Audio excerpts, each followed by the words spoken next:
What's happening, everyone? Producer Ryan of the Football Journals here. Before we get into today's episode of the podcast, let's take a moment to thank the incredible sponsor that makes this episode possible, along with many more episodes of the podcast for 2025.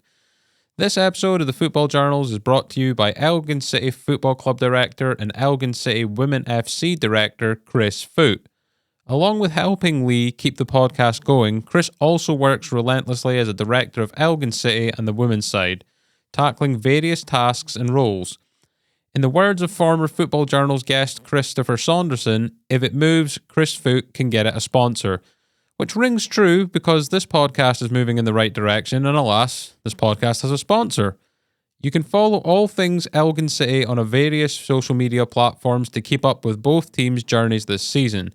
You can also check out episode 37 of the Football Journals, where Lee spoke to Chris about his life as a director, the progress of Elgin City, and his love for Manchester City. But, you know, in my opinion, you can just skip over to that last part, if you know what I mean. But in all seriousness, thanks once again, Chris, for your continued support, helping us keep the lights on here at the studio and making bi-weekly releases of the Football Journals podcast possible. So without further ado, enjoy today's episode. So we're in episode 40. Can't believe we're at 40 episodes.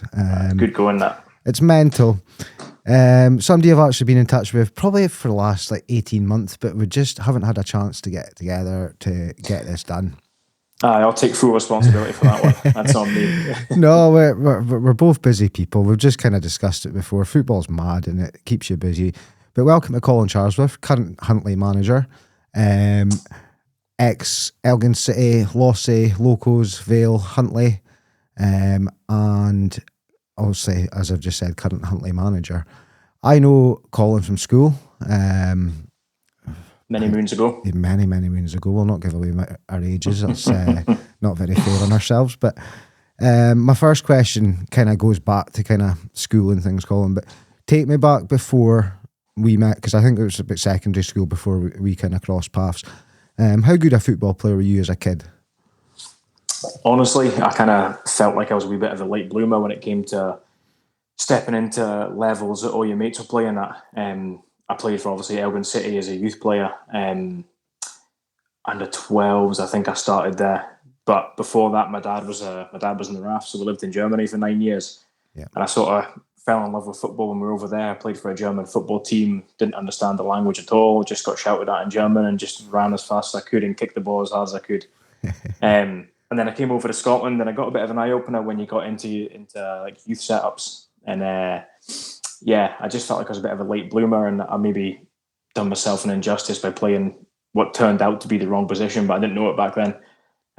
Didn't play for any sort of like pre-academies, any youth football in terms of counties, Callies, Aberdeens, and just ended up slugging it out at Elgin for as long as I could and made a decent enough name for myself, I suppose. At youth level, we had a good core group of players that it was a good group to be involved in, and you just kind of turned up on your Sundays to play football, trained twice a week, and it was just a good laugh at that age. Got you away from consoles and everything, and just playing football with your mates was good. It does. We just kind of, you touched on it there, a group. So I'm thinking yourself, you've probably got Liam and Ross Archibald in there, Brian Cameron in there, Xander Jack in there. There's probably a few others I'm missing. I think Michael Dunn was maybe the year up. He was up. Yeah. Who else is sticking out from that kind of age group?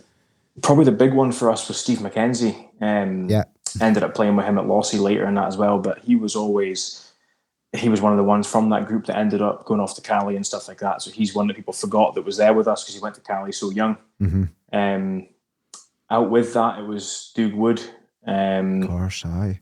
Yeah, big 6'7" centre half alongside Xander Jack, 5'0". It was a good big man, little man combination. Myself, Dan Smith, Brian Cameron, Archibald Twins, Dan Mackay. Yeah, just a core that just didn't really fluctuate too much. A couple of lads came and went, but that core of players just sort of stayed right from 12s through to 17s. Yeah, no, it's spot on, and it's I've kind of followed you guys because obviously I went to school with you a lot and that, and I've followed your careers and always used to check for score lines, just if there was a Charlesworth and an Archibald popping up and Highland League scores. Just one of the things I'm going to ask you about though, And I did mention this to you when I spoke to you the other night. You've had me worried about this. It's nothing to worry about. It's actually impressive. So I'm right in thinking you joined Elgin Academy kind of part of the second year. Do you remember hitting an overhead kick in your first week or your first lunch break? I don't, and I don't think I've ever done it since, if I have. It was the big goals that used to be just out in front of the skins, and I remember it just clear as anything. It was me and Chile. We used to kick about each other and that, and we were getting a kick about that day, and it happened. You know, I remember thinking, who the fuck is this kid? Like, it's. And then I was probably trying to take a touch. It was how bad my touch was back then.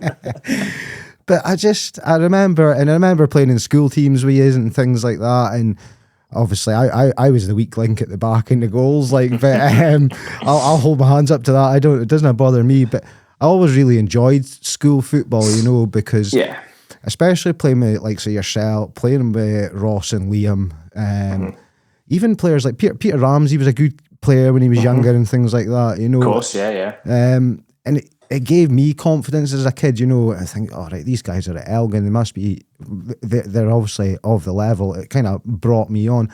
But I also remember using Boys League and things like that, you know. Yeah, it was a good time. I loved Boys League. It was such a good... Do you know what I loved about school football and loved about Boys League was the fact that it was people from all different groups just enjoying football, just for that hour, 90 minutes, whatever they were playing. It just different groups getting together. You mentioned yourself and Chile maybe weren't in the same group as me, Liam and Ross, and the same group as Peter Ramsey and stuff like that, but just come together at football, and there's no different groups. It's just a group of lads just playing football together, and it was good fun. Good fun. It was. It took me back, mate. So I remember you in school as a Liverpool fan, still a Liverpool fan. I remember you in school as a massive Steven Gerrard fan as well. Didn't waver. No. Would I right to think that still was your football idol growing up? Yeah, massively. And it's probably why I mentioned earlier about playing the wrong position at youth football. And it's probably why I persisted with it for so long, wanting to be the next Steven Gerrard, wanting to hit a strike like him, had the predators like him, and just, wanting to take every free kick, set piece that I could. And I kind of part of me wishes, looking back on my career, how it panned out, if I had changed my position sooner, what could have been. But I'll put full blame on wanting to be the next Steven Gerrard. He was just, everything about him I just loved. How he just grabbed the game by the scruff of the neck, how he just led by example, led by fight, and he was just, arguably England's best midfielder of all, in my generation anyway, that I've ever seen. I do agree. And our school years was prime Gerrard as well, you know. That was when he was putting in 20 goals a season. He was the main man at Liverpool, winning Champions Leagues and things like that. 2007 was actually that's the middle point of our schooling and things like that, you know. 2005 middle point of our schooling. So I think I know the answer to this, but do you have a Scottish football team? Yes, and I kind of do. Mainly Celtic, surely for the fact that the Archibalds were such big Celtic fans, and we used to get tickets from their dad on a regular basis and just go down on the is it Murray Emerald bus? It is, yeah. Yeah, I used to go down on the Murray Emerald bus and travel with Celtic fans and that, and we just used to go down ourselves when we were younger, and I kind of had a soft spot for Celtic just for that. And then obviously living in Germany for as long as we did, I didn't really know much about Scottish football, so then coming over and seeing them singing "You'll Never Walk Alone," it kind of just went hand in hand and made sense. And I've kind of just followed Celtic's results ever since, and like seeing them do well in the Champions League. But if you ask me to pick between the two, it's an easy answer. Good man. What age did you make your debut at Elgin, Colin? I think I was 16 when I came on at Elgin. It wasn't much of anything. It was I was actually under Robbie Williamson was the manager at the time. Oh, it was, yeah. And he had my brother at Elgin. My brother was a striker, out and out striker.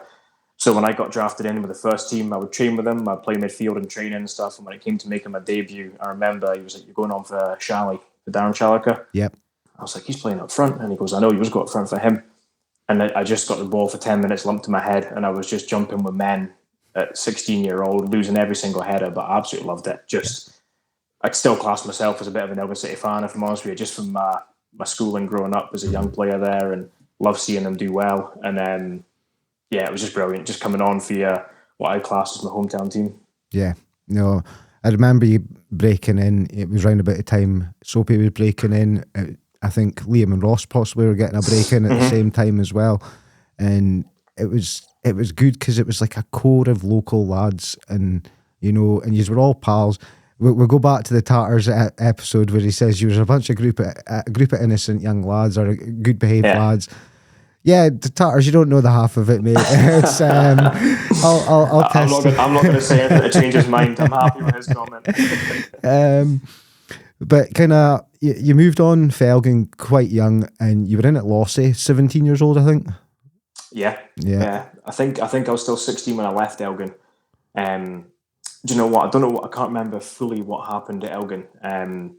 But they seemed to just have a lot of players leave all in one big swoop, and they had to rely quite a lot on the youth team, and probably more so Yazander Jack, Steve McKenzie's, Brian Cameron's, Archibald's before me. To be fair, we were all drafted in to sort of finish the season for them, and a lot of boys played a lot of minutes towards the end of the season, and it was really good to see. But it just never worked out for me, and I just wasn't getting the opportunity them boys were getting. Yeah. So I just thought it was best for me just to move on at that age. And by chance, my dad had just been given the Lossie job, and he had a big task on his hands, and he was wanting to improve what was there. So he was just investing in youth, and myself and Ross Archibald left at a similar sort of time, and we both signed for Lossie.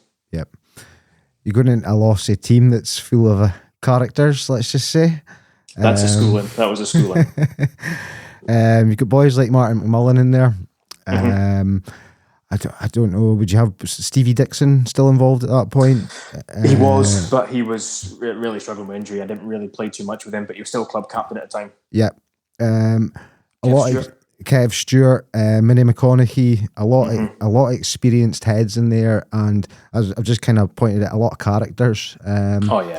You think that's, you say it's your schooling, but would you say your kind of biggest learning thing from Lossie was play like a man? Yeah, just do you know the best thing about Lossie is you weren't coming into a team that had been winning week in, week out, and they weren't coming into a team that were expected to win every week, but you were coming into a team where the lads in that changing room just gave everything and just fought for everything, whether you were losing 1-0, 2-0, or holding on to a 1-0 win. The demands that the players put on each other in there, even after maybe a defeat or something, was quite impressive to see, and it's something that kind of stuck with me, that no matter what level you're playing at, where in the league you're playing at, what opposition you're playing at, the minimum you can do is give your all, and people like Martin McMullen, Kev Stewart, all them boys demanded it. Yeah. And good players as well. Really good players. They were good players. Yeah. They were. And I think Lossie were just in a rut for a few years where my dad inherited the squad with Kev Stewart, Martin McMullen and stuff like that. So the players were already there. It was just trying to get a tune out of them. And if we could add that youthful, raw excitement to it, the quality they already had, it was a good recipe for us. Totally agree. Just kind of touching on you think your dad had a good impact on where you kind of got to in your football, with kind of the work he put into you and your brother as a young age? Oh, massive. I see it now myself with my kids. You're never done. When my football finishes, they both train Saturday mornings, and they've got games on Sundays and stuff, and the miles you put in just driving them round. And my dad had it tough when Martin was at County or Cali. I was at Elgin. He was trying to juggle the two, and they put all the time in the world into it for you, just to give you an opportunity to do what you wanted to do. You know what I mean? And play football. Yeah. I think I was quite lucky. I know you get a lot of stick for playing for your dad, and people look at it as potential favouritism. But when I went to Lossie, I was a centre midfielder, and I wasn't cut out for it in men's football. It wasn't working for me. Another manager who didn't really know me would have probably just ripped me off and moved me on. But he gave me the opportunity to go try a different position, go try and play fullback, go play wide right and see what fits. And it worked. And it gave me that sort of platform, I would say, to go and have the career I've had. Yeah. No. It's sometimes it can just take that wee bit of knowing someone to get that bit of trust. As you say, another manager could have just put you to the side, and who knows what could have been your career after that point, Coco. You know, it's exactly. Right. Favourite two questions of the podcast. Always brings up some fucking good answers in these. Best player you've played with in your career? Played with, I've played with some really good players. I've been lucky enough to play with some real top players. But the one that just stands out was quite an easy decision was Graham Watt at Deveronvale. Yeah. Being a winger and going from Lossie to Deveronvale was a bit out of my comfort zone, I suppose. Mm-hmm. And going into a team that had characters like Scott Fraser, like Graham Watt, like Grant Noble, people that you demanded standards of you, didn't owe you anything, and just you had to come in quick and you had to come in and play well. Yeah. But Watty was unbelievable. Just, I was quite envious of his pace, his power, his drive, his ability just to go and single-handedly win a game. And he was the nicest guy in the world, and he was unbelievable for me because as a young lad coming into Vale, I remember it was my second game. We played Turriff at home. And it was my first start. He played in the left and I played in the right. And he got man of the match that day. And I remember him saying to me in the club after the game, it's absolute criminal that I've been given man of the match. He says, you should have had it hands down today. But after saying that, there was then advice on what I could do better, what I could do to stand out, how I could go and get an assist, see that chance you tried to cross then, see if you come inside. And just, it was never-ending advice from him, and he was just brilliant for me. Yeah. He had the ability to back it up as well. Yeah. Kind of a few players, you mentioned him when I was speaking to you previously. You said you're going to get an honourable mention to Soapy. We've just hit Football Journal's bingo again, Ryan, because I can't get past 2 episodes without mentioning him.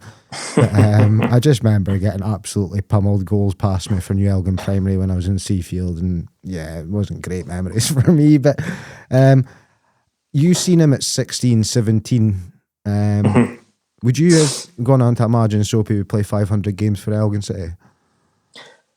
I knew he would go on to have a cracking career. Mm-hmm. I didn't think he would go on to be as consistently brilliant as he has been. And I think it's an absolute sin he's never gone higher. I think it's a sin. And I, obviously, being as close to him as I am, we obviously joke about it and have conversations about it and stuff. And I know that opportunities come for him on 2 or 3 occasions, and then it's been pulled out of his hands from time to time, which is a shame because he's an unbelievable player, and he deserves all the plaudits and all the credit and all the stature he gets at Elgin City, because it's all right getting someone giving you that opportunity, but you've got to grab it with both hands, and he's certainly done that. And sometimes you watch him and the game looks easy. We're kind of just speaking about Soapy and that 500 games, so calm and collected. But I go back to it. He was he played centre back. He's been playing centre back quite a lot this season through Elgin's injuries and things like that. I've never seen Elgin so comfortable at the back, and I think it's because you've got a natural central midfielder in there who's good with the ball at his feet, and but never shirked a tackle, never will bring the physical stuff, can finish, great first touch, great range of passing, great engine on him. I don't think there's a downside to his game. I've for years I've watched Elgin try to pinpoint a weakness, and there's just not. It's just his banter. Yeah. Just his banter. No, he's a great player, and like I said, everything you've listed off there, I don't think you'll find many people that disagree with any of it. And like I said, I think a big thing. I don't know. I've not played League 2 football, but a big thing for me from the outside looking in is you have to be calm and collected on the ball. And he never looks like he breaks sweat. He never looks like he gets out of second gear, and he's still arguably one of the best players on the pitch most weeks. Yeah. I don't get a chance to watch him fully in 90 minutes, as I've been obviously had my own things going on, but I watch all the Elgin City highlights, and he just, like I say, centre half, centre mid. He started at Elgin at wide right as a 17, 18-year-old midfielder. He played up front, he played in the 10, and I've not seen him have a bad game yet. No, totally agree. Right, flip side, best player you've played against in your career? Probably a couple curveballs that you're probably not going to expect, but there was 2 left backs that I used to come up against all the time in Highland League football, and I just hated them. Everything about my game, I was pace, power, direct, quick, and the 2 of them, one of them just matched it, and one of them was just so experienced that it just didn't matter. First one, the toughest one, was Stephen Main. He played left back for Fraserburgh for years. I think he had testimonial there and stuff. Yep. He was Fraserburgh's first choice left back when I was just coming on the scene at Lossie. And I've got a funny story. My dad will probably remember this one. We played away to Fraserburgh, and we were 5-0 down at half time. And we were coming into it on the back of it on a really good form. And I was having 2 or 3 good games in a row. And I thought, I fancy my chances. This left back's 32-year-old. I'll be fine. I'll get by him. And I remember every time I turned, all I wanted to do was just kick the ball forward, get after it, beat him for pace and put a ball in the box. And he knew I was doing it, and he kept dropping off 10 yards. And I just remember hearing my dad from the sideline across Belsley Park just going mental at me, telling me to stop doing it. But I thought, I'll do it again. It'll work this time. And I went in at half-time, and my dad said to me for 15 minutes at half-time, didn't care about anybody else in the changing room, he just went mental at me for 15 minutes. I said, if I watch you kick that fucking ball 40 yards into a 30-yard space one more time, I'm going to hook you. And Stephen Mayne made a comment to me when we came out for the second half, just obviously as you do when you're trying to get in boys' heads. So I thought, right, next, I'm going to beat him next time. Booted it past him, ushered it out. My dad subbed me off 2 minutes into the second half. I was absolutely fuming, and I've never, ever had a good game against Stephen Mayne. No. And the other one, he's still playing the Highland League. He plays for Nairn County now, a guy called Kenny McKenzie. Oh, yeah, aye. They play him middle of the park now, but every time they play him left back against me, he was just one of these guys that even when you thought you'd beat him, he would get a leg round. He was just athletic, he was fit, and he still is, and he's still a really, really strong player for Nairn. And I really struggled with him. Yeah. Did not expect them answers, mate. Didn't expect them, no. Right, here's an interesting one because we're the same age and I'm hoping you get the same answer as me. What's your first World Cup memories, Coco? Do you know what? I always remember the Ronaldinho free kick against England. Brilliant. Was that 2002? 2002, yep. Brilliant. 2002. And I don't remember too much about the World Cup, but I just remember that was on during school time. Mm-hmm. I think I was maybe primary 5 or primary 6 at the time. And I just remember people speaking about it at school, and I always remember that one. But the first real World Cup that I watched fully was 2006, Italy. Okay, yeah. The Zidane headbutt on Materazzi in the final, just that whole thing. The Italians was just the pinnacle of defending, wasn't it? It was the art of defending. Yep. Maldini, Nesta, just all them, just unbelievable. Great team. Great World Cup, really good World Cup. It was the pinnacle of Zidane. Zidane, to me, in my opinion, is the best player that's ever lived because he had everything. He had everything. Yeah. You could play him in any position in the park. You could probably put him in goals and he'd be a 9 out of 10. But it was just his first touch. I've never seen somebody take 3 boys out of a game with one touch, and he would do it continuously. Even when you knew what he was doing, you couldn't stop him, could you? No, you couldn't. And the mad thing is, if that headbutt doesn't happen, France win the World Cup. Yeah. He goes on to be, and he's just had the final of his life as well. I'm pretty sure he Panenka'd a penalty in the final. He did.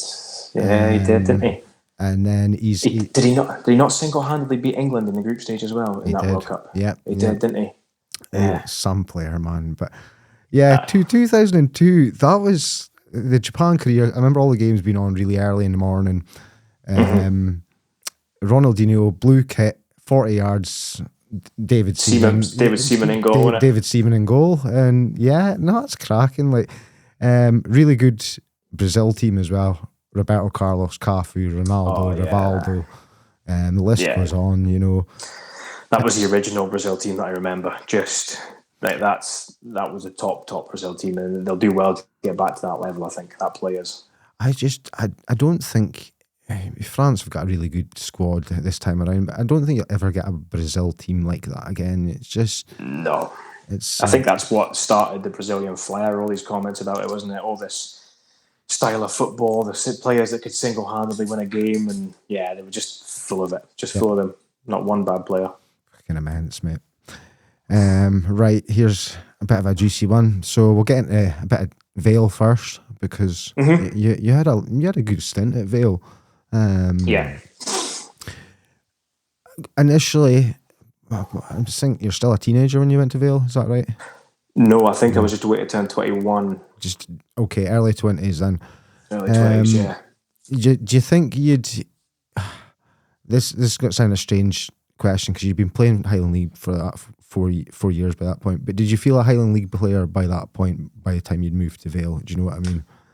Yeah, I think I did. It was Do you know what the most surreal thing was? I couldn't wrap my head around that someone had actually paid money for me, and that was the thing that just couldn't wrap my head around. That you play Football Manager and FIFA all your days, you're signing boys willy nilly, and you didn't think it's really going to be something you're going to get to, or people paying money for you. And it's not bags of money, but it's enough just to give you that little bit of spring in your step and that lift. Aye. And that changing room, that squad that I went into at Vale was.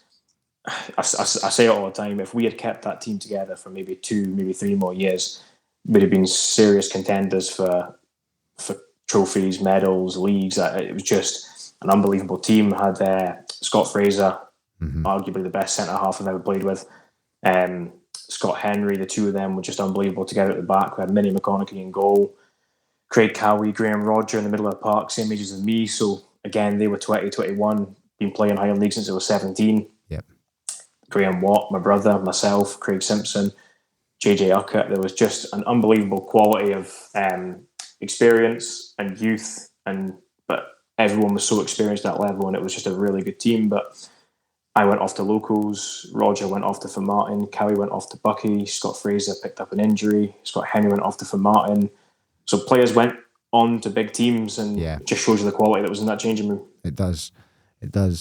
I'm right in thinking you've played for your brother at 2 or 3 different clubs in your career. Is that right? No, just Vale. Just Vale. See, we both played for Lossie, but we crossed over. We didn't play each other at Lossie. Yeah, I knew you'd both played for Lossie. I thought you'd both played together at Lossie, and I thought you'd crossed over potentially at Elgin as well, but Martin was just a bit before yourself. Martin was in the first team and I was in the youth setup at Elgin. And we did get called up to train with the first team every now and then when he was there, but Martin went off to Ross County pretty young, and then he went and done a year full time at Cali as well. So then he came back to Elgin City first team, went off to Bucky, and he went off to Bucky as I was training with the first team more regular at Elgin. So we just kept missing each other. What's it like playing with your brother? Actually, when you know it's I demanding. Yeah, I can imagine. Like, because you're both attacking players, you know. So it's not like you're opposite ends of the park to each other, and if you've not fucking put him through 1-on-1 with the goalie when you've taken a shot, you're probably hearing about that, are you, Coco? Oh yeah, massively. Do you know what? It was tough because you'd always clash, and you'd clash more than you would with other players. But that's because you just felt comfortable enough because you'd grown up with that person.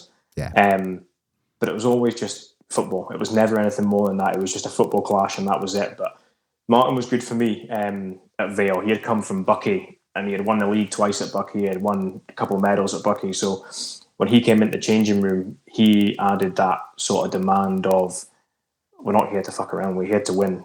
And he was good for the young team that we had, but he knew how I played, and he knew where I wanted the ball, and I knew where he wanted the ball. So there was times that when his back to goal game was probably the best I played with, and it was times it was fired into him, and I just knew fine well he was going to hook it around the corner, or he was going to lay it back to go forward to me again, so I could just get my head down and go. And when I got up to speed, there wasn't many people that were catching me, but Martin knew that, so he would sacrifice maybe trying to roll a defender to play me in, knowing it's going to be better for the team and help me. And also probably helping you playing out wide, having a big man in the box. You know, he's probably going to be finishing on quite a lot of them crosses you go into the box as well. Definitely, and he was really good in the air. Martin ended up getting a bit of a tag for being like a big game player. He maybe wouldn't score 3s and 4s and 5s against your Strasbays and teams that were maybe at the bottom of the league, but he would always pop up with the winner against a Cove or the winner against a Bucky or something like that, and he got that reputation. So maybe 15 goals in a season was probably his best return, I think. But I don't think it was a coincidence that people like Graham Rodger had his best goal scoring season playing behind Martin. People like David McRae at Bucky had it. People like Scott Miller at Lossie, they all had their best goal scoring seasons when they played with him, and it's probably just the fact that his style of play just suited people around him more than scoring goals. Yeah, you're a bit old school. He would take the bumps and the bruises and, you know, do the dirty stuff and allow the boys in, you know. And I remember watching Martin at Elgin, you know. And I can't remember off the top of my head, but I think he was in the team round about the same time as, was he? Yeah, he would have been same time as Shalliker as well, wasn't he? Yes, yeah. Them two are quite a combination up front. That's what I thought. Yeah, I remember that. And obviously, as well as yourself, went on to have a long career in the Highland League, your brother as well. He did. But again, it's the Charlesworth tag. There's always niggles. There's always injuries. Just there's something, and I don't know what it was. It's just the two of us towards the end of our career. It just started hitting us a lot more sort of regular. And it gets tough, and it wears you down when you keep getting niggles and injuries and stuff like that. But no, in his prime, there probably wasn't many players that played behind Martin that would tell you there's many better to play with than him as a target man. Yeah, that's cracking, mate. Right, Locos. So moved on to Locos. I quite like Locos. I think they're a great club. Obviously, I'm coaching with the women's game, and we've got close connections with Locos and things like that. And I've always kind of rated the club. I just think they do things proper through in Inverurie. Plus, it's a great place to play as well. You know, it's a lovely park. How was it going to Locos? Because you're well established. You're banging in goals at the Highland League. You're a player that teams are wanting at this point. You know, do you feel like you're going into Locos and you got a bit of a statement to make almost? I think at the time I went to Locos, they had just lost Neil Gold and Andy Reid to Martin. So that was a big hit for Locos, losing them to one of their rivals as well. And I was sort of the one signing they took in that summer. So it was not a bit of pressure, but a bit of I want to go and prove a point that I can show you that you're not going to miss these lads because you've taken me in. Do you know what I mean? And like you said, I was established in the Highland League at this point. But Locos, the biggest change I noticed going from the Vale team that I was in to Locos was it wasn't so much we want to win this weekend. It was we have to win this weekend. And every game was a demand of winning. You have to be up there challenging. You have to be in cup finals. You have to be beating all the teams around about you and competing with the top teams. And that was the biggest change I would say I noticed going from Vale to Locos at the time. And would you say, like, with Locos and that, would you say this is around about the time you start to picking up a bit more injuries and things like that, Coco? Not initially, no. So when I signed for Locos, I signed a 4-year deal. And my first 2 years, I loved it. It was brilliant. I was signed by Scott Buchan and Kenny Cool, and them two were just Highland League through and through. They just knew how to win Highland League games and knew how to play Highland League games. And we were very old school. We were a 4-4-2 or a 4-3-3 at Locos, and it just suited me down to a T. And I always remember Scott Buchan used to say, don't fuck about with it at the back. Get the ball forward as quick as possible, and then you'll do your damage in the final third. And that just suited me. I didn't want to be playing little sideways passes in my own third to my right back to my centre half, and so I wanted to be in the final third, try to make something happen, and that style just suited me. Kenny Cool left after 1 year. They were co-managers. He left after 1 year, and Buchan left after year 2. So it was all changed from that point for me, and the new manager came in and started off fine. And then I started picking up niggles, and then he changed shape, didn't play with wingers, and it came to a natural end just because I didn't suit the new manager style at that point, and I was picking up niggles left, right, and centre. So a change wasn't the worst thing, but it still lasted the 4 years I was there. The last year, I would take back if I could. Yeah. Move on to Huntly, and then was that Huntly under Hale and Stefan at the time? Yeah. So I knew Hale before Huntly. So we had actually just been playing against each other. He always played wide left for Fraserburgh. I always played wide right for Lossie. And it just ended up being an athletics match between me and him. Who could chase the other one faster? Who could run away faster? He was rapid, I was rapid. And we probably lacked calmness and quality on the ball. And it was just frantic between the two of us. So we used to have a little bit of a joke about it on the pitch. And that just turned into a bit of banter between us. And then we ended up just chatting on Facebook, and then we ended up becoming quite pally through that. Yeah. A pair of characters, aren't they? Probably the first management duo that I've worked under where coaching was the main focus. it's probably the most coaching I've had, and it was quite late in my career. I'm not saying the manager I played for before were bad. I loved playing for my dad. I loved playing for Scott Buchan and Kenny Cool. I enjoyed playing for Neil Cooper to an extent until the formation started changing. It didn't suit me. Really enjoyed playing for Dippy. But Hale and Steph were coaches, and they would coach you, and there were certain things I learned from them. Even at the ripe old age of 29, 30-year-old in Highland League, I was still learning from them, and it was good. It was a bit of an eye-opener as to what levels you could get to in terms of coaching. Aye, yeah. Do you think if you'd had an Alan and a Stefan at 21, you would have been and got to a further level in your career? No, because I wasn't good enough to play football. I was spotted to run. Good answer. Good answer. Obviously, we've got Alan and Stefan at Elgin. I've not been shy in admitting that I've been down and watched their sessions and things like that. I'm in the middle of doing my own C license just now, so it's good for shaping and things like that.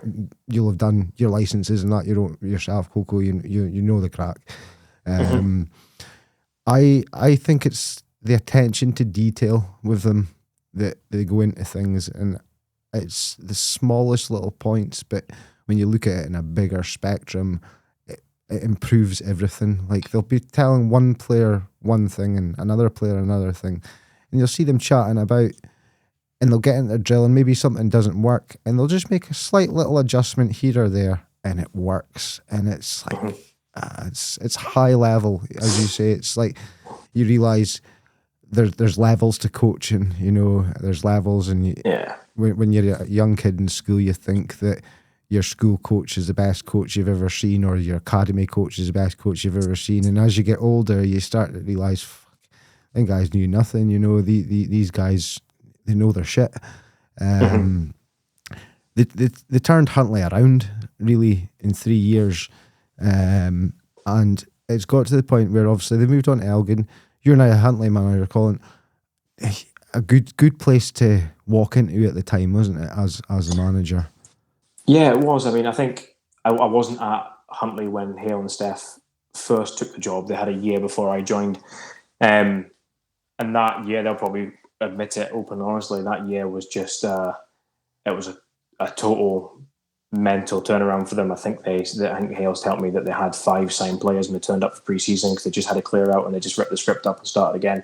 Yep. And yeah, they shaped it to a point where to walk in as your first job, it was ready made for you effectively. You just had to make sure you kept consistent with what was there and kept the players on board.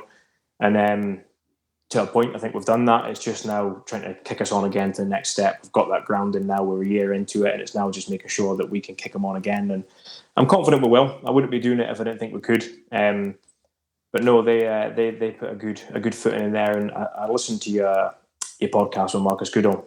Yeah. And he mentioned about the attention to detail to them put in. They invest their lives into it. It's something these two, I know for a fact from Hale, from being pals with him, that if he could go into full-time football management tomorrow, he would. Mm-hmm. He throws himself in, and he acts now as a full-time manager so he can adapt to that lifestyle if that opportunity ever comes for him. And yeah, I wish him all the best, and if that's what he wants to do, I hope it really works out for him. Absolutely, mate. Absolutely. Bit of an out there question for you. If Alan and Stefan got offered a big job and wanted you on the coaching team, would you jump ship? Are you allowed to say no comment on a podcast? Yeah, of course you are.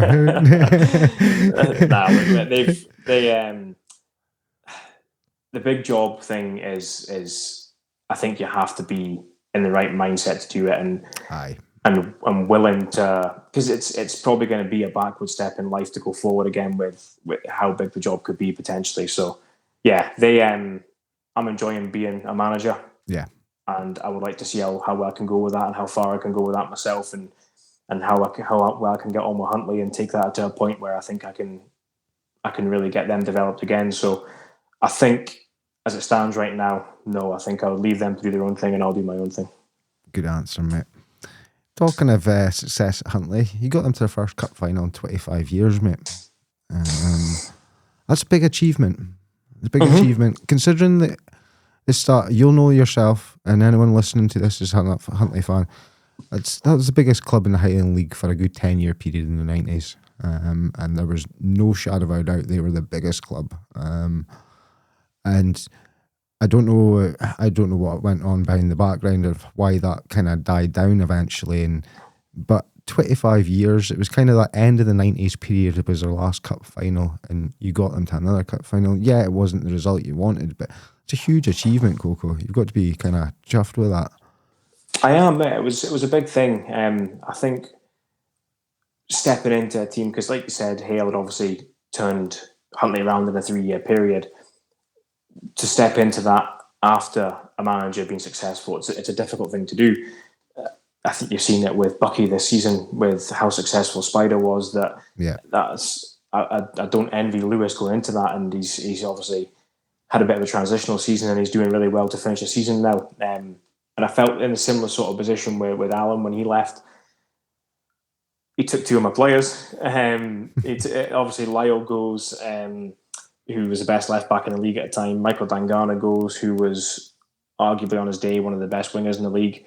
Robbie Foster went off to Stranraer, and Andy Hunter goes off to Banks of D. So when that happens all in one sort of fell swoop, there was a lot of questions asked of how do Huntley step on again? So from that aspect, in terms of replacing that 4 players and still getting to a cup final, I take a lot of pride in that, and I put a lot of credit on the players. They're the ones on the pitch doing the job. They're the ones that someone had to fill the void of 24-goal Andy Hunter and Angus Grant done it. Someone had to fill the void of 15-goal Robbie Foster. Sam Robertson done it. So them players, they deserve the credit for getting to the cup final. All I've got to do is just make sure that they're happy, consistent, and performing. So I put it on them, but I'm proud of the part I played in it as well. You seem to have a good mix at Huntley. A few young lads in there, a few experienced heads like Alex and that.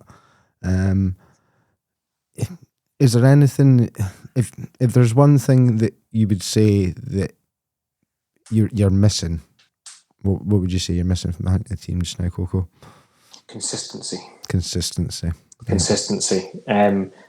I think you just got to look at the week we've just had, where we go into a week where we draw with Banks of D, beat Lossie, beat Forest, beat Keith, and then off the back of that we draw with Strathspey, lose to Nairn, lose to Brora. So it's if we can keep consistent, because we're good enough to go toe-to-toe with the best of them in that league, and we've proved that we've been beaten by the odd goal in 5 by Brechin, by the odd goal in 3 by Brechin. We've beat Banks of D. We've drawn with Banks of D. We've lost out by a goal in a cup final against Banks of D. We've gone toe-to-toe with the big teams in the league. Yeah. But for every 3-2 win against Banks of D, there's a 2-1 loss to Nairn. There's a 5-0 win against Forest. There's a 1-1 draw with Strathspey. So we're not the finished article, but if we can add consistency to our game, because the players are there, if we can add consistency to the performances, to the results, then we'll be fine. Great answer, mate. I'm just, before we kind of get into the 11 and things like that, I've just got a couple of things I'll touch on. You suffered quite a bad injury in your career. It probably cut short your career by a couple of years, would you agree? Totally, yeah. You had 300, I don't know if you know this, but you had 373 games in the Highland League and 55 goals. Do you reckon without that injury you could have hit 500 games? Because I'm football daft. I love football, and I would have played for as long as I could have. And I probably wouldn't have really cared where I played. I always actually see myself going back to Lossie to finish my career, just if I could. But the injury cuts it short. There's no point sort of tiptoeing around that. But I've landed on my feet, I suppose. I'm still involved in football. I'm in management in a team that's, like I said, that's competing with a top team. So I can't really begrudge it too much. But the injury was a weird one. The injury itself was repairable, it was fixable. But I was the wrong side of 30 when I came back, and everything else just started failing. There was hamstrings, quads, calves, glutes, everything just started to fail, because it was just hard to maintain a full-time job and rehab it and play and train, and it got a bit tough. And we actually had a succession plan in place at Huntley with Alan before he left. He obviously always wanted to step on through the leagues, and because he was doing his A licence at a time, he had said that in an 18-month window he kind of wanted to be at that next step. So myself, him and the chairman all sat down, and we agreed that with that 18-month window I would be sort of readied to take the job. 2 months later, Alan went to Elgin and I ended up in the job at Huntly. So it happened a lot quicker than we expected, but I knew it was coming. It was just basically chucked in, sink or swim. Yeah. Good choice to make, though. As you said, it's not like your back's up against the wall. You've been given the right tools by Alan, by Stefan. Obviously, backing. It's a lot for I think 32 when you got the job. Is that right? Yeah, it would have been, 32. Yeah. It's a lot of trust for a board and things like that to put into a 32-year-old. We're seeing younger coaches and younger managers all the time in the game, but Highland League's still an old school league. What I will say though is if you had your way, would you have knowing what you know now, would you still rather had that extra couple of years playing because obviously love of the game and things? Yeah.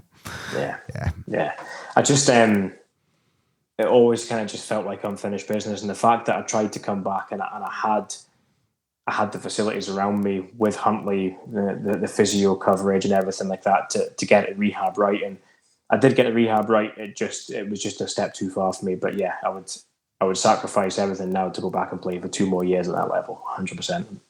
Nothing quite matches playing. Nope, it doesn't, mate. It doesn't. Still take part in training? Try to. Every session seems to get more sore, so it's harder. But maybe the lighter sessions, I'll join in them ones. I know pre-season running for you, mate. Oh, no chance. That's one thing I won't miss. Best goal you scored in your career, Colin? Do you know what? I found this one quite easy to answer, and I even highlighted to my brother at work the other day when he sent me the questions, and he pinpointed the exact same one.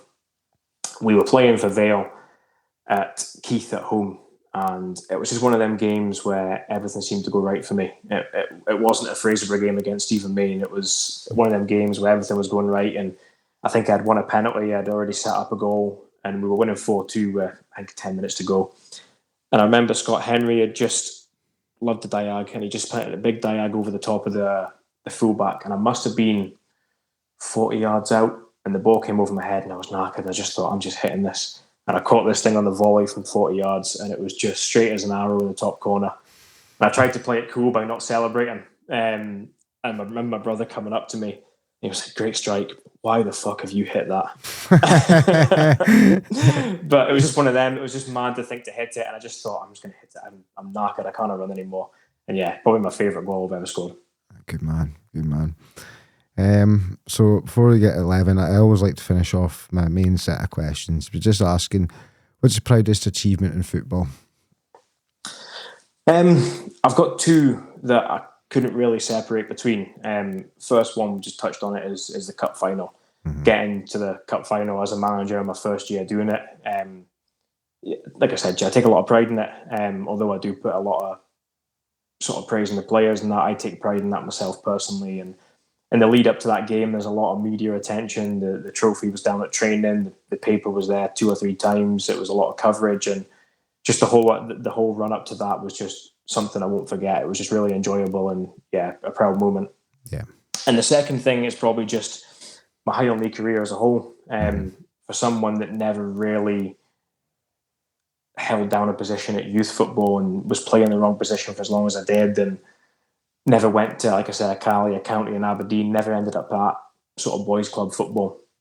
To have the career I've done and play with some of the players that I've played with and get to the sort of levels that I did, I take a lot of pride in that personally. Absolutely, mate. You should. I named the group of years earlier on, and there's tens of thousands of kids in Murray, and you're an elite group of probably maybe 10, 15 years of people our age, who actually went on and had a Highland League career. There's not many years. It's mad to say. I'm gonna do a wee bit for my viewers. Sorry, I was getting caught up in my cell there. Mm-hmm. And then we'll get into your 11, Colin. If you're enjoying listening to us and you want to watch us, get yourself on the Patreon. It's £5 a month. We're away to do a big quiz on the Ryan, I think. Yeah. Or you can do the more tier. get 2 Patreon subscriptions. Yeah. So Mo, if you're listening, Mo, you gave me 2 Patreon subscriptions at one point. So if you can click the Mo tier on Patreon, which means you're paying twice, but you get absolutely fuck Nothing all, else. No, fuck you just all pay a extra. tenner. You're just paying for no reason. Give us a follow on YouTube, Spotify, Apple, all the above. Give us a rating. We did get our ratings up recently. As I said, we're getting recommended by Jimmy Bullard's podcast, but Yep. I hope we're not recommending Still haven't found Jimmy the one- Bullard's podcast on this. Still haven't found the one that rated you 1 star yet. No, If we they will. make themselves known, we can have you box them for Patreon or something. I Well, don't if know. the Patreon money ever comes in, we can hire a private detective or something to go and hunt this person Not like we're down. bitter about it. No, not at all. Right, back onto the football. So, Colin, I'm going to read through your 11, and then I'm just going to pick it apart, mate, because there's some fantastic players in there. I'll go in goals, Minnie, who I'm trying to convince to play for my welfare team right now. Minnie, if you're listening, come and play for Bishop Mill. You know you want to. We'll tag him in it. Exactly. Greg Mitchell. Sorry, I'm doing this right to left, aren't I? Greg Mitchell, Ryan Broadhurst, Scott Fraser, John Maitland, Davy Ross, Neil McLean, Martin McMillan, Graham Watt, Neil Gold, Martin Charlesworth. So Minnie, he was known as Ranta Goalie. That was just his nickname. If there was a game of football, Minnie wanted to play. It's as simple as that. Yeah. Heart on a sleeve type player. Just again, loved football, and I don't think he ever really lost his love for it. And he just played as he trained, and he was just intense. He had this ritual where he used to go in the shower, in the showers before the game. He'd get himself fully kitted up, and he would take a football in the showers, and he would just be standing in the showers, chucking the ball against the wall and catching it and just shouting at himself to get himself motivated for a game. And that was whether you were playing bottom of the league or top of the league. He was a Fruit Loop, but he was brilliant. I could be doing some of that energy in my welfare team, I'm telling you, mate. Greg Mitchell for Locos. Yeah, he's gone on to be Locos club captain now, taking over from Nacho, and to me that was a given. You could see that even however long ago it was I played with him, 10 years ago. He was just a leader. And I played with a lot of good right backs in my time. Stephen Sim, John at Lossie, and Connor Rennie at Vale. But Greg was just one that I just hit it off with, and we had a good understanding together. And I was always one for players behind me. If they were just barking orders at you and constantly on you, you just never stopped. And he was one of them that was just constant, and he made me play better from time to time. Brilliant. In next to him, Ryan Broadhurst. Yeah. The coolest customer at the back you've ever come across in your life. Just nicest guy. Just never seemed troubled. Never sweating. Never out of position. Just cool, calm, and collected. And just probably can be passed off as maybe being quite soft for a centre half, but he didn't need to be physical. He read the game that well. He didn't need to be physical. 7 out of 10 every week. Oh, easy. Yeah. Easy. Yeah, absolutely. Scott Fraser, you mentioned him at Vale. Best defender you've ever played with? Aye, hands down. Don't think he got enough credit for his technical ability for a big lad, big centre half. Never lost a header, never lost a tackle. I've got time for a quick story on him. Yeah, go for it, mate. Yeah, so we were playing when Lithgow rose in the Scottish Cup, and we were written off way before the leg started. They came to Banff, and it was the old setup where it was replays if you drew. Yep. And they came to Banff, and we were written off. And for 81 minutes, he kept us from being embarrassed. I think we were 2-0 down with 81 minutes gone. And then we got a goal out of nothing to make it 2-1. And then in the 96th minute, we go out and get a corner, and he goes up for a corner. And we rushed the corner, so he wasn't quite in the box yet. And the defender heads a ball out, and Scott Fraser catches this volley from about 20 yards, the most beautiful technique you've ever seen in your life. And he runs over to Lithgow fans. He was getting stick for them. And he runs over to Lithgow fans with his top up, smacking his belly because they were just slating him. We went away in the second leg in the replay, and we beat them 3-1, and he scored again, and we put them out. And that was their first loss in, I think it was 60 games. Wow. And he won it for us. He won that tie for us. And about 5 or 6 Lithgow fans bought him a nip of whiskey in the club afterwards and shook his hand. And that just sums up the character. He just took all the stick and he won the game. He just grabbed it, and he was brilliant. That's what football's all about, mate. Football's all about. John Maitland, you'd have come directly against him up in training a lot of the time, did you? Yeah, shouldn't have been playing higher league. Mm-hmm. Should have been up the levels, a couple of levels up. I think probably the one thing that maybe stopped him, he was a quiet lad, kept himself to himself, just would never ever step out of line. Train on time, first there, last away, just quiet. Yeah. But technically, I don't think there's many better players that have played higher league football. No. Davy Ross, another Locos guy. Bit of a baller. He's a character. He was a good lad. It was quite funny when I went to Locos. He's one of the lads you're going to be competing with for the position. Mm-hmm. He didn't care. He was just a good lad. He was just the first one that would buy you a pint after a game and that. And he loved a good night out. He loved the booze, and he was just one of these guys that the changing room has to have. And yeah, he's over in Dubai now, but I still speak to him quite regularly on Instagram and stuff like that. Just a good guy. Brilliant. Neil McLean. Now, it was just a staple of that team for so long. Yeah. He probably just makes everything I've said about my injury and being the wrong age of 30 just invalid. I think he played till he was 40. But he got better with age. He just got better with age. When I first started playing higher league, he was actually a left back for Locos. Okay. So I had a lot of competitions with him, and I hated playing against him. Just one of these guys that would nip you, pull your shirt, kick you when the ref wasn't looking, and he just made everything horrible for you. But he could play, and he could lead, and he could. Another one like Scott Fraser that would single-handedly win you a game just by being there and just by demanding standards. And yeah, I couldn't believe how good he was when he was pushing 40. It's just an eye-opener to me. So somebody was actually watching live in action last night was Martin McMullen. He was playing against Elgin City under 18s for FC Thistle. And he was just rinsing boys. Well, he actually got turned inside out by a 17-year-old, but Martin's getting on a bit. He's gonna. But the rest of the game, he was up winning everything. Martin's ball. I think I heard Martin's ball about 40 times. You know, he loves it, doesn't he? He absolutely loves it. It's just mad for it. I don't think he'll ever stop. No, I think it's going to take something ridiculous to make him stop playing. Martin. He probably would be the first one to agree with me. I've probably played with better technical players than what he was. Stuart Duff, I played with him at Locos, and he's not even made my team. But what Martin gave you on a Saturday is just unmatched.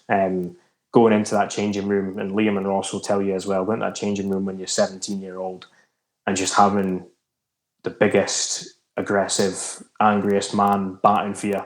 You didn't want to let him down, and if you don't want to let someone like that down, you're going to play well and you're going to have a good career. Mm-hmm. And he would just give you points alone in the season just from drive. Yep. And you know what? It's like he coaches at Elgin, and I speak to Martin. Good lad, very good lad, Martin. Mm-hmm. I wasn't sure if you just put him in an 11 because you work with him, or I work for him.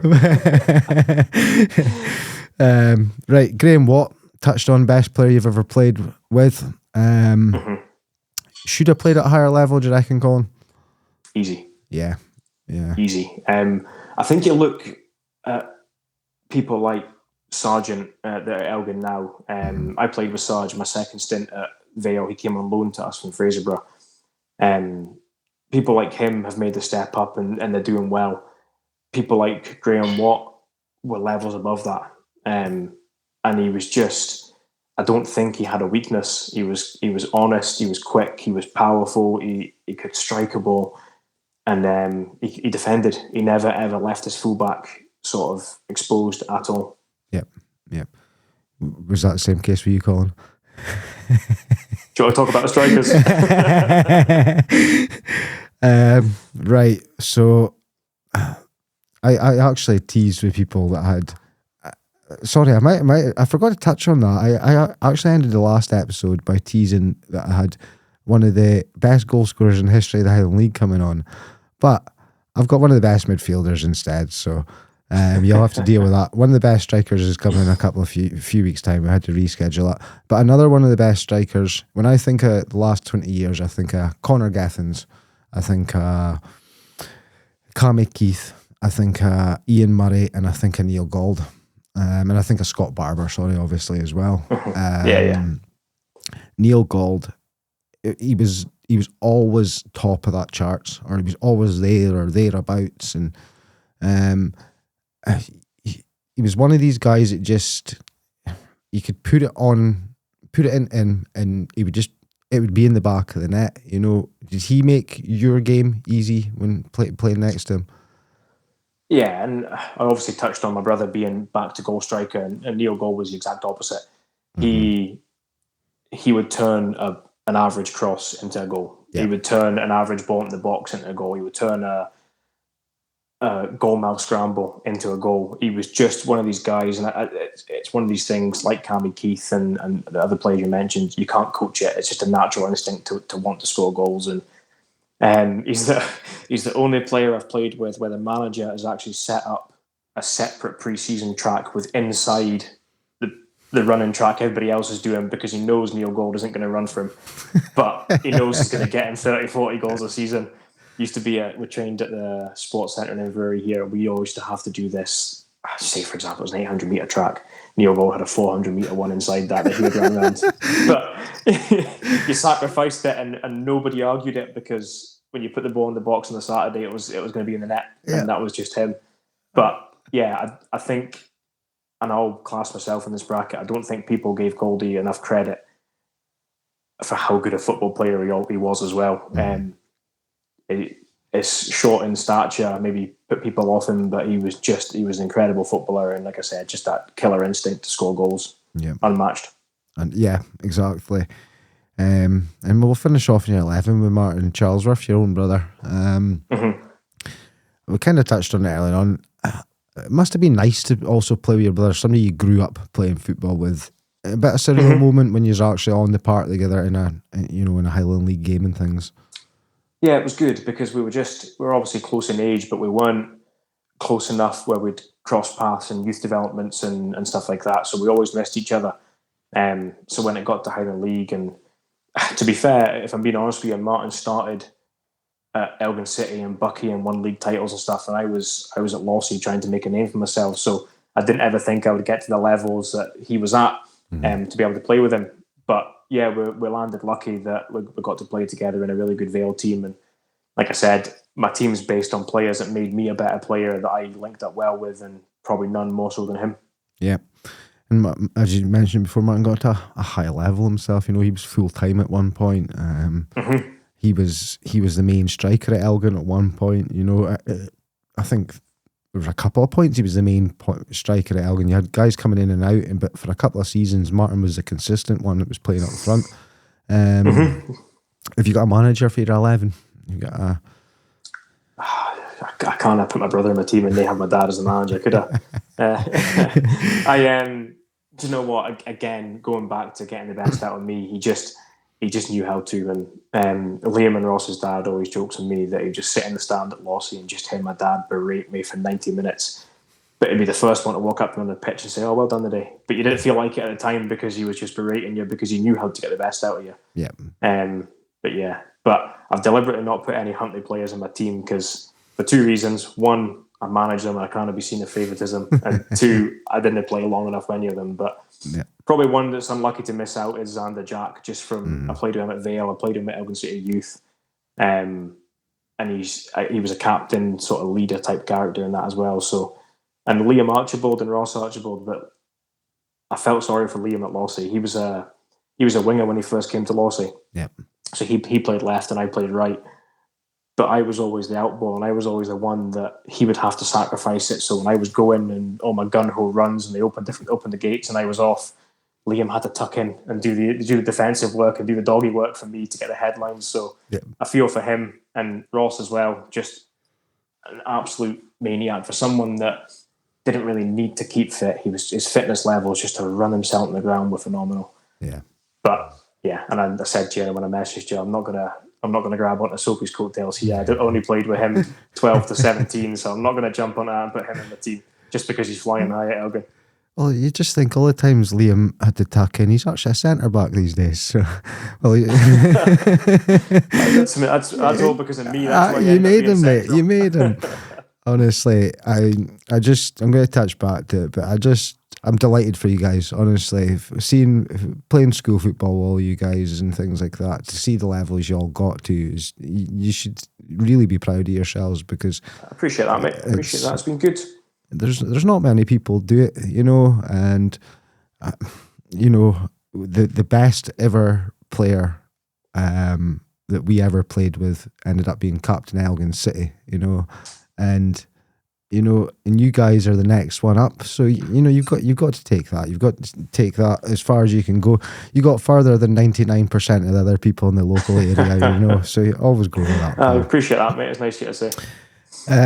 Thank you for the last hour and a bit. It's been really enjoyable. It's been great to catch up with you. It's good. It's good to relive it all. It's good to talk about it, because, like I say, you only get one shot at it, do you?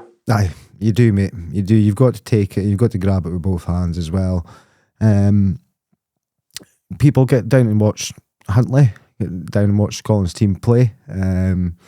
If they're anything like, I'll admit I've not been through to a Huntly game in a good while, but if they're anything like, if he's learnt from Alan and Stefan, they're going to be fast, they're going to be in your face, they're going to be high pressing. Am I on the ball with that, Colin? That's what I'd like us to be. Yeah. You can judge it yourself when you see it. So I always finish on the same question. Just before I ask you, were you a penalty taker in your career? Oh, no. No. I think I took 4 penalties in my career. I scored 2 and missed 2. Okay. One of them was a decider in a shootout, so I'll stay away from them. Okay, we'll not go into that one. One penalty to save your life. Who takes the penalty? Neil McLean. Yeah. Never missed. Yeah. Never missed. And took a lot as well. Took a hell of a lot. I took a lot. Do you know, it was always good for us as well. It was never about the highlights for him. If people were on hat tricks, it was an easy decision for him to pass it off, to let them get the hat trick and stuff. But when he took a penalty, he never missed. Yeah. Quite often that ball was going to Neil Gold, but pretty much. Never to me anyway. Appreciate your time, pal. Okay. No problem at all, mate. I'll speak to you soon. Okay. Football Journals is now on Patreon. If you sign up on Patreon for just £5 a month, you can get access to our upcoming guests and the chance to ask your own questions, the ability to watch our podcast with full video exclusive, audio only on all other platforms. You can get your episodes earlier than anyone else, sometimes a few days, sometimes a week. You will get your episodes earlier than everyone else. Chance to request guests of your choice. We will do our utmost to get them on the show, if obviously within reason. I can't go asking Cristiano Ronaldo on the show. And 1 bonus episode per month. There's already a bonus episode on there. You'll get a further bonus episode every month. Sign up today at patreon.com/footballjournals, capital F, capital J. That's a sign up today at patreon.com/footballjournals, capital F, capital J.